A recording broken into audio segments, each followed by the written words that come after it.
I'm Brian Keeney with Occam Defense, and in this video we're going to show you how to take your prepped AKM or AK-74 that we've gone over in previous videos and MERCify it. So I'm going to go over, if you haven't watched those previous videos yet, please do go watch them. I'm going to go over what's in the box now. You're welcome for the wood glitter bomb. So we've got a handguard with the heat shield that has just been loosely attached. I'll go over why that's that way in a minute. You've got a Christmas pack of the gas tube with the castle nut on it, the lower clamp in blue, the upper clamp in green. And then there's a T15 Torx bit, a spanner wrench, and 2 sets of fasteners. We hate it when we buy expensive stuff and it's got fancy screws and then we go to rebuild it and we can't get that kind of screw. So anyway, save those in a safe place if you ever need to rebuild it. We've reused our screws probably 6 or 7 times, and if you treat them with care, they're hell for stout. But at the same time, if you booger one or if you over torque it a little, you felt it yield, good idea to pitch it. So there's that. All right, let's start with the heat shield and handguard. I'm going to take this out. The reason we don't mount these and fit them ahead of time is that everybody's gun is a little bit different. And so getting a chance to look at it and check it out and see how it fits on your gun, we thought would be a good idea. The heat shield has a front and a back. You'll notice that this side is shorter than this side. The long side goes in the front, like that. Another reason we don't attach it ahead of time is that you may wish to paint this if you want it tactical. The reason we leave it raw is that if you're going for a race gun or strictly high performance, you get a few degrees C, between 5 and 10 degrees Fahrenheit benefit under certain conditions by leaving the outside shiny. And so for those that want the highest performance and don't care about whether it blends in, you want to leave this as is. If you want to paint it, I recommend just degreasing it, scuffing it, and then you can use any kind of one-part epoxy appliance paint or Cerakote or Krylon, whatever you want. Be forewarned, this gets fairly hot. Krylon tends to turn pink when you get it hot, so Krylon's probably not the best solution for this guy here. Okay, also, the way different gas tubes work, you may wish to bend these sides in a little bit. I'm going to show you how to do that right now pretty quickly and easily. I'm going to use my favorite pliers on the planet again, these Knipex. This is the medium size, 8603-180. And all I'm going to do here is go all the way to the back of the mouth, and I'm going to push towards my left hand here and just put a bit of a crimp in it.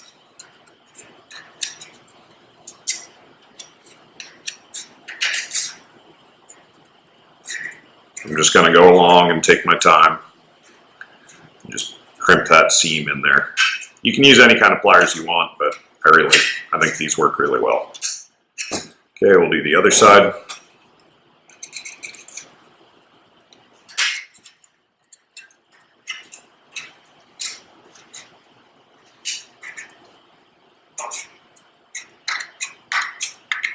There are sheet metal tools that, if you're a fabricator, you're going to say, oh, you're being an idiot. There's this thing. And, yep, totally. So, and this is not required right here. Bend this endage in just a little more. Well, now we've got this sort of V profile to it.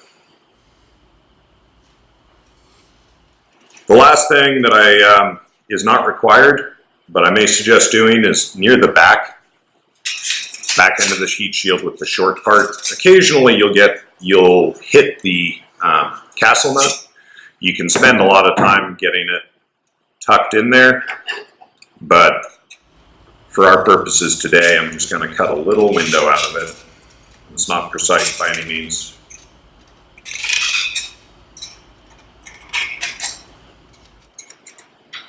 those edges are going to be sharp, so just mind them. So just taking a little bite out of the rear end here. All right, now I'm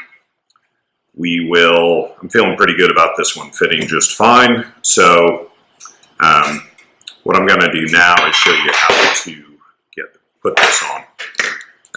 When we first were developing the handguard, I used this aerospace grade 3M double stick tape here, and I thought, oh gosh, that's ghetto. And then as I started to research other solutions, nothing worked as well as this special double stick tape we use. Provided that you degrease both surfaces, it will grip really well, and it holds up to heat extremely well. It vibration dampens really well. Like if you use a hard fastener on thin sheet metal like this and then get it hot and cold, it's going to embrittle and crack around the fastener. This takes care of that. So while I know it seems a little arts and craftsy, they hold airplanes together with it now. And I figure if it'll hold an airplane together, it'll definitely hold the sheet metal together. So I'm just going to take a little acetone here. Of course, use this in a pretty well ventilated area. It's not cool to get high on solvents.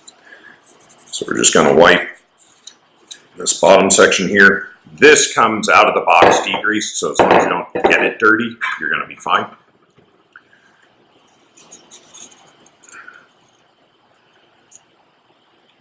Just going to peel the backing off this, which is not super fun with gloves. I may take them off now. I'll take them off.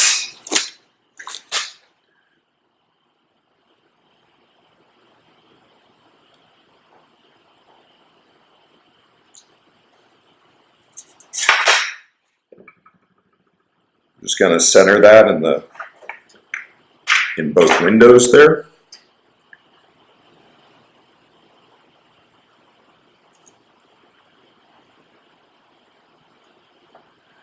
Now I'm just going to put my index finger and thumb and just squeeze and hang out here for a few seconds.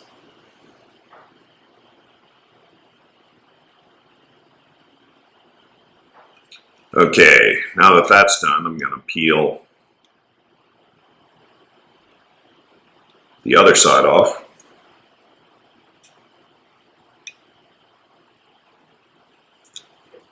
Okay, now we're going to carefully, in this orientation, we're going to try and bias it downwards so that that double stick doesn't hit.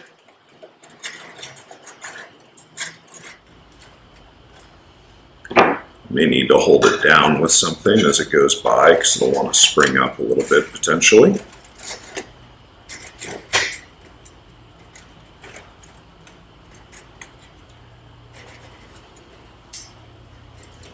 And I'm just going to center it now. It's a little hard to show, but the windows are going to line up with the windows. Okay, and I'm going to have to locate it here without you guys seeing, but we'll see when I get it. And just kind of let go on me a little bit. I think we still got some room to work here. There we go.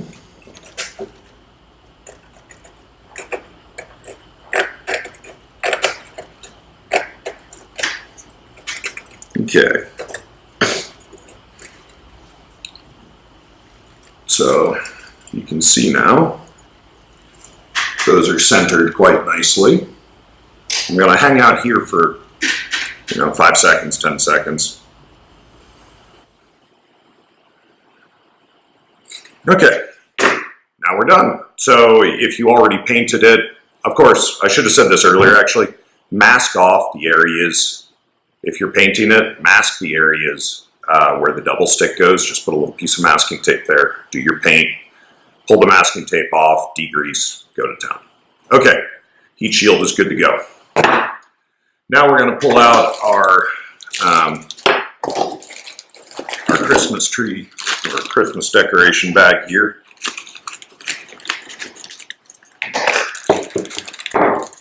And we're going to need to degrease all of this stuff. The only thing that we actively apply oil to is the castle nut, which is already on your buffer tube. We're going to want to spin that off. The only part that you really don't want to drop, this thing drops fine once it's all together. If you drop this gas tube here on concrete on these threads, you're not going to have a good day, so don't. All right, I'm going to put my new pair of gloves on here.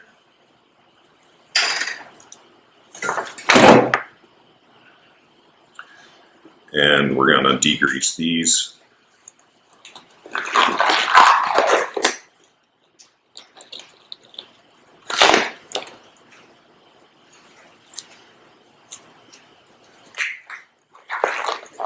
While we're at it, we're also going to take out 4 short screws and 4 long screws. And we're going to degrease those. And you're going to put your backup set someplace safe with a nice label on it. And your future self will thank you.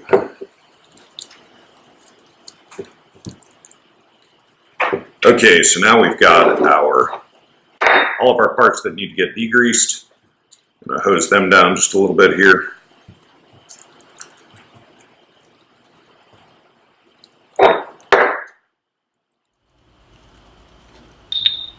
Cross-contamination is a real thing, so like with degreasing, if your hands are super greasy from cleaning your gun off, that's not good.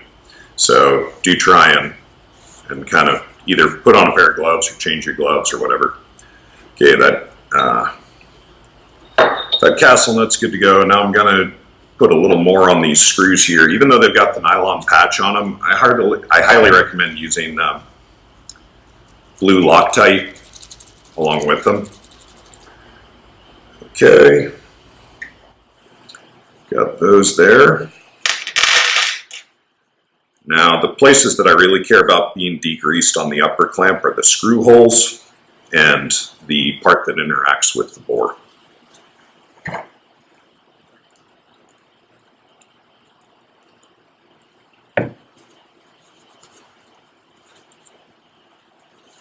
Oh, and also this screw thread here that the gas tube goes into.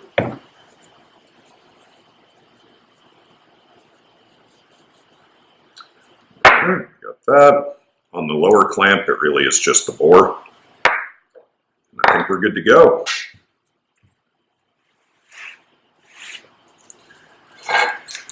Oh, last thing that you may as well degrease is the spanner wrench, just so you don't get oil on something else.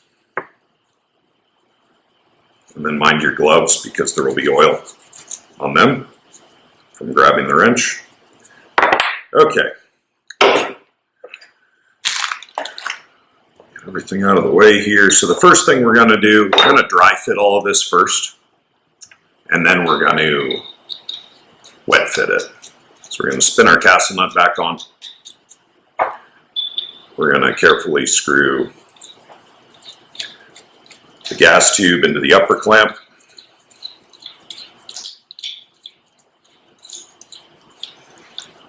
Pretty much all the way in. You shouldn't need to be that much, but might need it. Okay, and lastly, what I didn't show on camera is that I went and degreased all of this quite carefully and used a brown Scotch-Brite pad on it. I'm going to hit it one more time because I can. I'm going to want to do that before we dry fit these components because they're clean. Okay, we're good to go now. So the first goal is to size this properly here. So the goal is that you want, for accuracy, it turns out, this is something that gave us a lot of heartburn, it turns out that the AK does not like a free-floated gas tube. So you're going to want to put this, if you want accuracy, this gas tube needs to be hard up against this surface here. Then you want this face, to it here. This face right here, when we get this set up, wants to be flush with this face here. So right about like that. So the way we're going to do that is biasing this thing, the gas tube all the way forward, and it's screwed all the way in. We're now going to unscrew it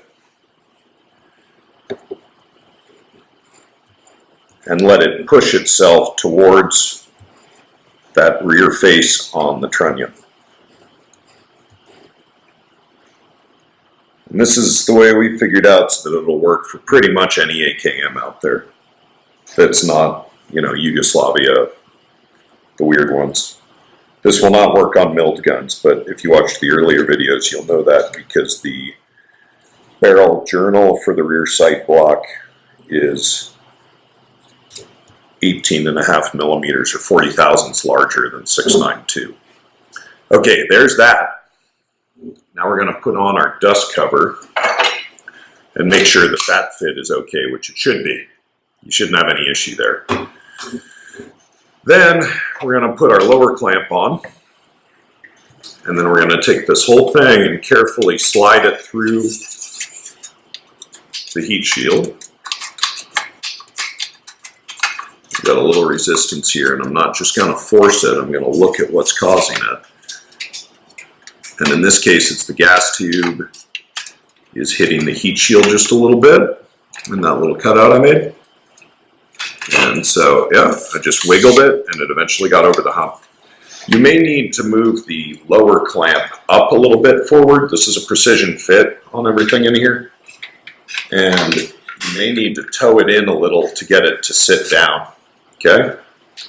Now, there should be a small gap between the lower clamp and the extrusion. And what you may want to do when you're inserting this whole thing is to stick a credit card or some kind of shim in there and get somebody to help you hold it in. Ditto for this gap here. The reason we put all those gaps in is so that during recoil it doesn't hammer itself apart. So anyway, we're going to pop down here until the screws are centered, the screw holes are centered in the upper clamp, right like that. So this all looks like it's going to work out just fine, so I think it's time to wet fit. So now we're going to come forward, nice and easy. And that lower clamp's going to fall off there. We'll put our dust cover to the side.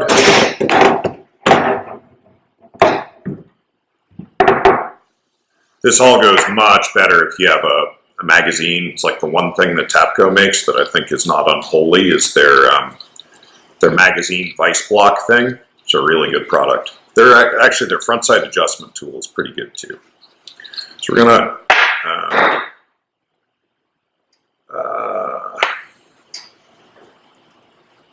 grab some blue Loctite. You can use red if you want, but red's forever. With blue, you at least have a chance of getting it apart. I'm gonna just drop a bead down. See if I can get my screwdriver out here. I ran a pretty thick bead, not screwdriver, flashlight. Ran a pretty thick bead down the side there. And then I'm going to do the same on the buffer tube here. And just get that all wetted out. Put a little more on there. I use blue Loctite like Frank's red.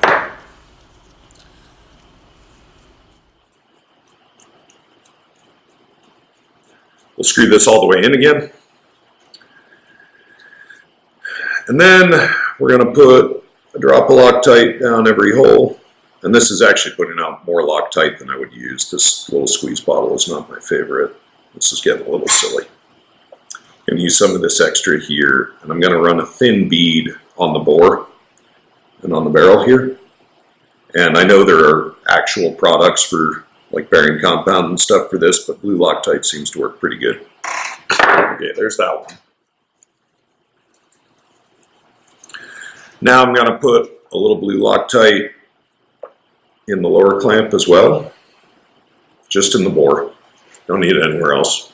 Set that off to the side. Now we're coming back to, it's got a little silly in the upper clamp. Okay, we're going to come back. We're going to repeat the same process. So I'm biasing it all the way into the gas tube, and I'm unscrewing it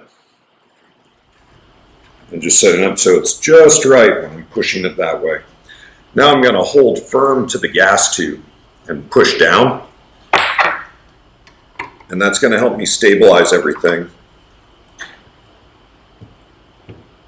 Just kind of wrench that closed there. If you want to stake that, probably not a bad idea.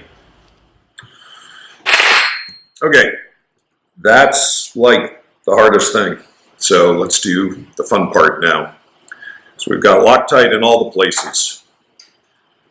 We're going to put this just a little bit forward as before.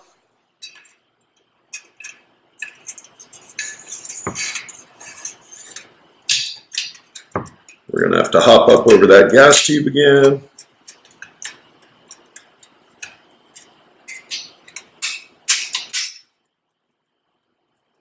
There we go. I'm going to bias that lower clamp forward. Great.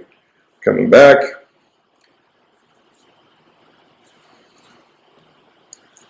And I'm going to just put a little shim in there. Okay.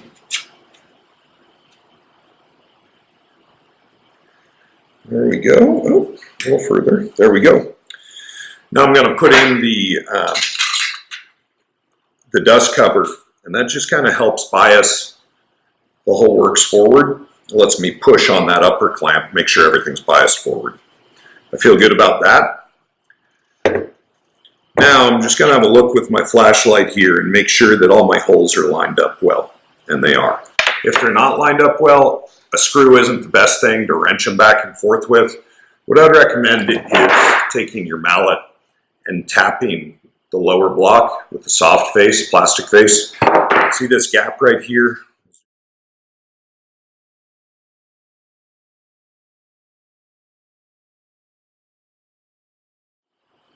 That's about what you're going to want to see. And again, that's on purpose. I think you'll see from our other tolerances that, yeah, that's not us being sloppy. That's to make sure that we don't have stuff hammering. Okay, now I'm going to put a little blue Loctite on my 4 long screws.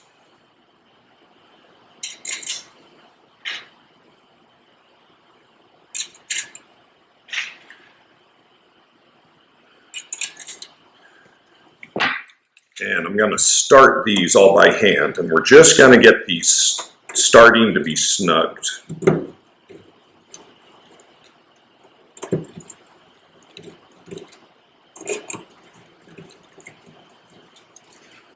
I'm going to double check that my gas block is still, or my rear sight block, the upper clamp is biased forward. We're good. I think we're ready to commit.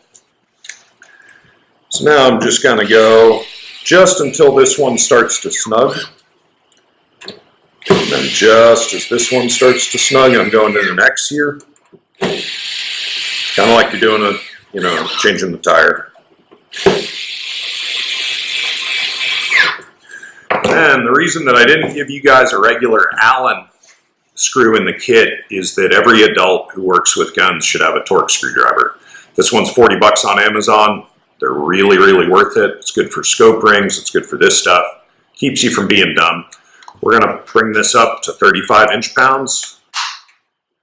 If you find that it's, for some reason you're getting slippage, which is not something we've seen, I'm comfortable taking these to 40 inch-pounds. But I have not found the need for it. So we're just going to go into, notice that I'm not going to full torque yet. I'm just going star pattern, snugging them all down as evenly as I can.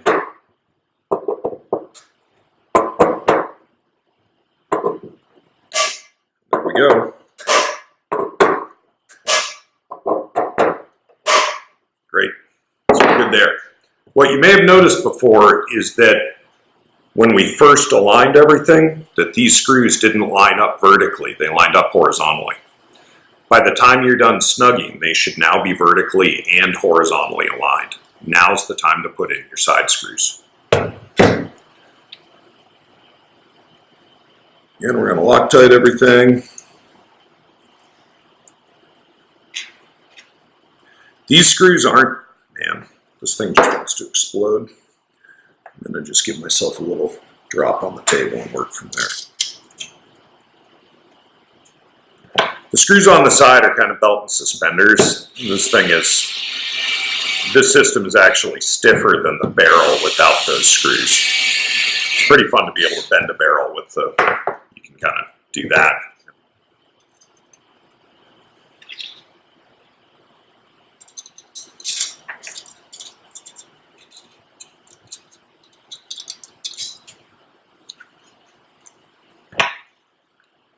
I'm gonna get these just started.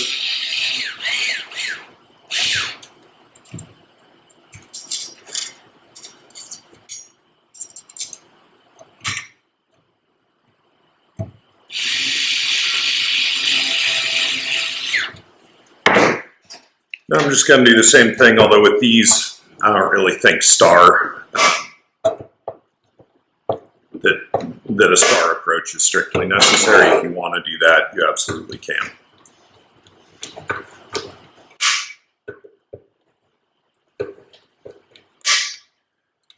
May as well check the bottom one last time.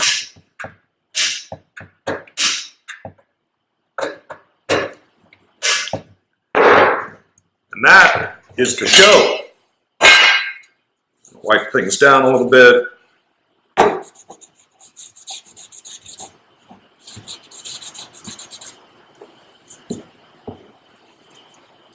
Very happy with how that one turned out.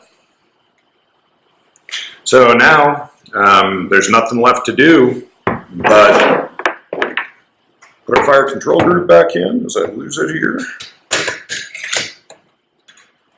Doesn't hurt to do a function check here. Everything should work fine. It's always a good idea to make sure everything's running easy.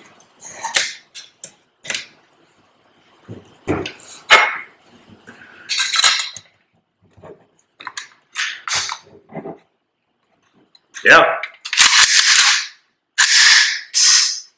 One thing I like to do, run the gun, check reset, safety off, or safety on.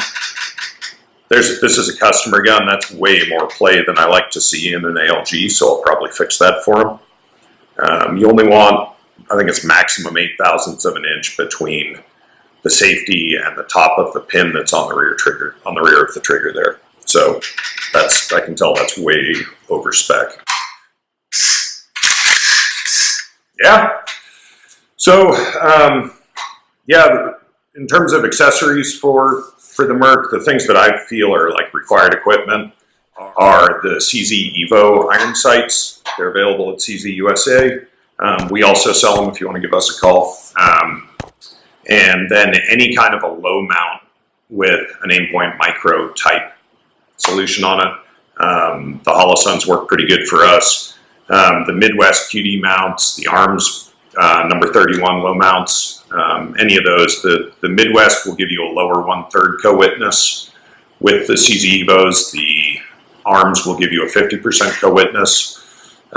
If you want to use a Trigicon MRO, the Midwest cantilever mount is really good. We like to cantilever ours the other way. To do that, you'll just need to Dremel out a little pocket for the lens to sit in, then fill it in with Sharpie. Nobody will ever know it was there. We also have sling QD mounts here that are really great. You can also put an M-lock everything on there. So can't wait to see what you guys come up with. I hope this has been a fun experience for you. It certainly has been for me. I really enjoy when people can make cool stuff. So please do call the shop or email us if you've got any questions. And yeah, we hope that this has been useful. If this looks like too much work for you, give our friends at M13 Industries a call. John Houlton over there. He does installs and does gorgeous work. If you get a custom built rifle made by him, they're as good as they come. This is Brian Keeney with Occam Defense. Thank you for watching.